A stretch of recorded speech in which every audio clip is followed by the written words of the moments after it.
La città di Romero. What the heck does that mean? Rome, the eternal city. Oh, okay. All right, go ahead in your notebook, would you would. Um, Find all the notes. You're going to find them in yellow or bold black print.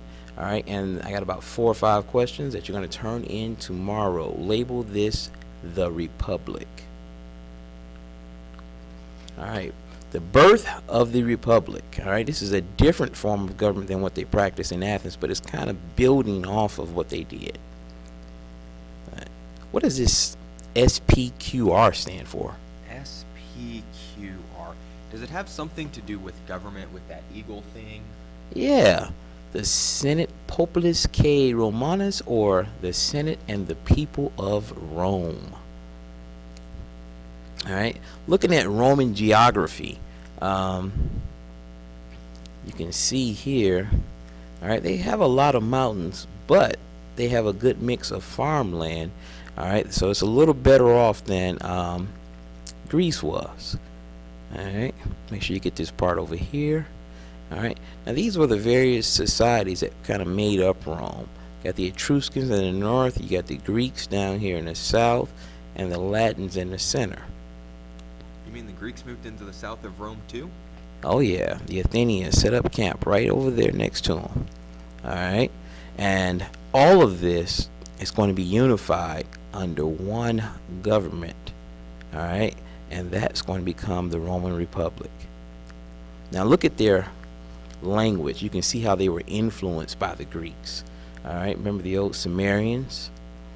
All right, they passed off the cuneiform to the Phoenicians, who passed off their phonetic alphabet to the Greeks, and then the Romans got it and turned it into what we call Latin. Cool. Okay. Roman writing was called Latin. Make sure you get that. All right. Not only were they influenced by their writing, but they were also influenced by their culture. That is, their gods and religion came straight from Greece. All right. Remember Zeus? He becomes Jupiter. Is this the same thing as like cultural diffusion, Mr. Mays? Exactly. All right. And you can see all of the gods, they just changed the names and called them Latin names, but they still got the same function in Roman society that they had in Greek society. So Minerva would be the goddess of wisdom, like Athena was the goddess of wisdom in Greece? Exactly. Now look at this. Now the Romans weren't that smart, or the Latins weren't, so they got these group called the Etruscans up in the north to do their engineering and geometry for them. They came up with these fancy buildings to bring water to the city. Water would literally come in, all right, from the river on this ledge to the city of Rome. All right, and then we got, now, why was Rome a republic? Because of Tarquin the Proud. All right, Tarquin the Proud, the last king of Rome. He was such a tyrant, he was so hated by the aristocrats that after him, they said, never would we have another Roman king. And they got rid of Tarquin, and they formed a republic. Wait, Mr. Mays, what's a republic again? All right, a republic. All right, the word simply means res publica. All right, which just means public affairs. All right, elected, and basically this is what made it different. Instead of making the laws directly from the people, now they're going to elect representatives, usually from the aristocracy, all right, to make laws for them. All right, and it works sort of like this. And if you look at it, it looks sort of like what our system looks like today. So we have senators. I hear about senators on the news sometimes. What's the tribunes? All right, the tribunes were like more of the local people, the assemblies and whatnot. They weren't nearly as powerful as the senators. The senators are going to dominate this this form of government. Now, the consuls, in fact, for the most part, are going to come from the senators. And these citizen assemblies, is that anyone that can vote? Yep, they could suggest laws to the Senate, but the Senate made the laws. Okay, now here's the 12 tables. All right, I noticed that it says gave protection to all citizens. Citizens is being defined as basically just like in old ancient Greece, land owning males. Okay, so pretty much here we're talking about excluding slaves, foreigners, and women.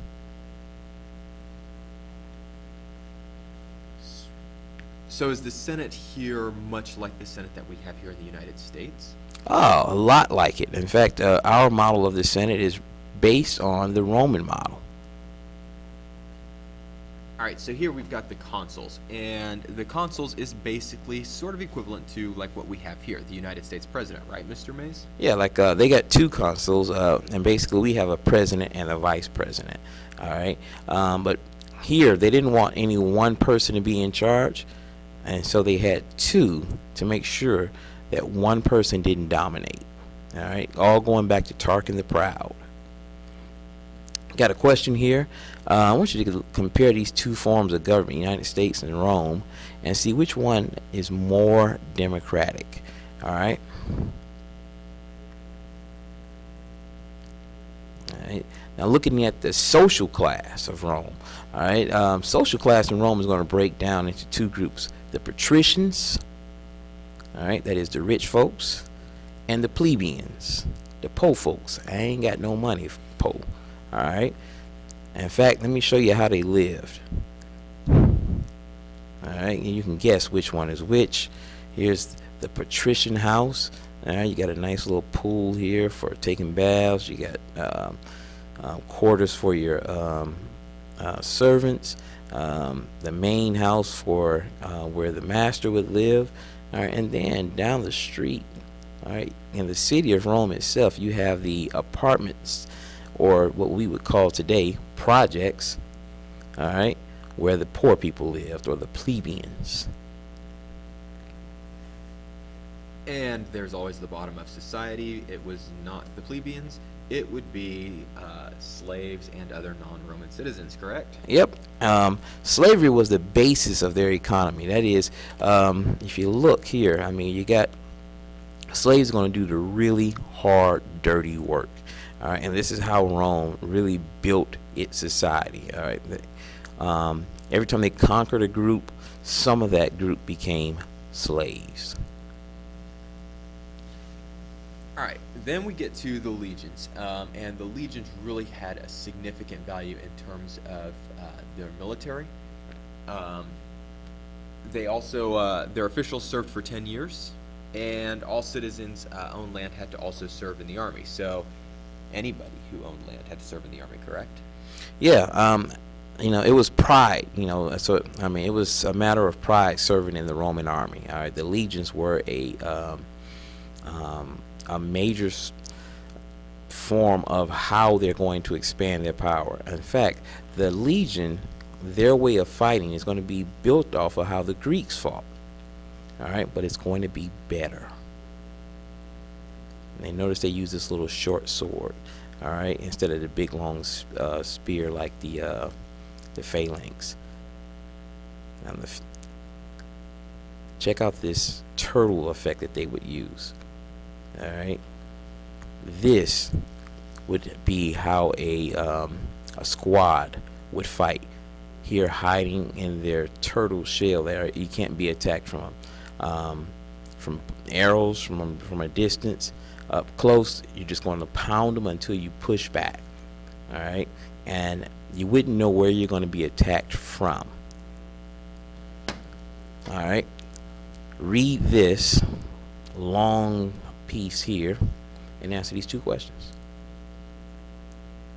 All right, then you had the Greek games that are going to be transferred over to Rome, but the Roman games are going to be a little more different. Gladiator, like the movie. Exactly. Gladiator games. The gladiator games were life and death. So we're not just playing for a trophy here. We're playing, I mean, somebody has to die at the end of it.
Ooh.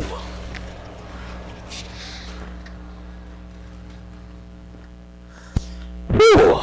Don't lose your head over that one. All right, so Rome is going to start to expand, and it's going to bump into this other Phoenician power called Carthage. All right, Carthage is based out of North Africa. Let me let you see here. All right, and Carthage had taken over a good portion of southern Europe. All right, all of old Greece. All right, and they built this empire, and this is after Alexander the Great. They built this little empire, and at the same time, Rome is trying to expand. So these two are going to have to go at it. All right, in the Punic Wars. All right, and I want you to see how the Carthaginians fought. Iron warriors. You may have heard of Hannibal. He was one of Rome's greatest enemies, but he didn't just fight us Romans. Oh no. From the great naval power of Carthage came a maverick Carthaginian commander who liked to fight dirty. The name's Hannibal, and don't you Carthaginian forget it, y'all. In the war with Greece, he would stop at nothing to get what he wanted. Let them have it. Heads up, lads. Looks like Hannibal is catapulting something at us. Quite hard to make out what it is. Could be arrows. No, it's not arrows. Looks like bits of rope.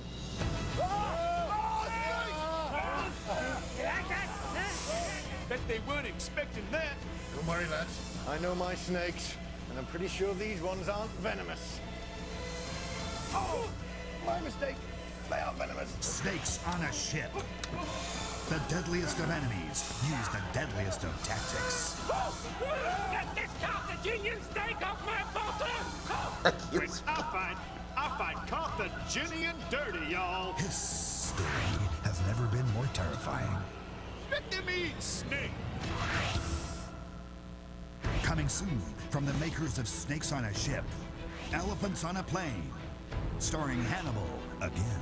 I'm still a Carthaginian maverick, y'all. In the war with Rome, he would do what never had been done before. I'm gonna take elephants over the mountains and crush the Romans on the plain. I mean, literally crush them. When I fight Carthaginian dirty, y'all. Those Carthaginian horses certainly look big. I don't think those are horses.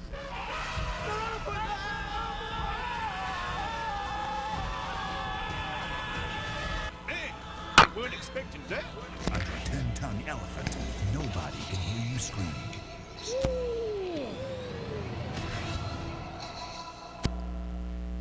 All right.